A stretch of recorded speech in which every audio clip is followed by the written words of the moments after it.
Qed tingħata opportunità lill-intraprendituri lokali jippromovu ideat innovattivi li joffru soluzzjoni għal sfidi globali. Din idea li nibtet fil-Presidenza Olandiża tal-Kunsill tal-Unjoni Ewropea li ġabet flimkien fuq pjattaforma Ewropea entitajiet u intraprendituri differenti.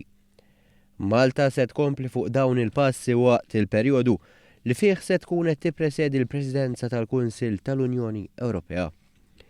Biex tgħin f'din it-tfittxija l-Ministeru għall-Ekonomija, Investiment u Negozji Żgħar issieħeb ma' Deborah Webster, il-fundatur tal-kumpanija Mani li tgħin ħafna startups Maltin u kienet involuta direttament mill-ewwel edizzjoni ta' Ideat mill-Ewropa.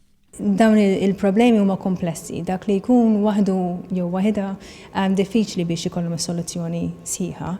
Imma lekk għandna pjattaforma biex inġonġu l-ideat kif ukoll imħuħ l-lup tal-innovaturi Maltin. Matul it-tnedija ta' dan il-programm innovattiv intqal li huma bosta li jaħsbu l-affarijiet bażiċi bħall-ilma, l-elettriku u l-edukazzjoni se jibqgħu hemm għal dejjem.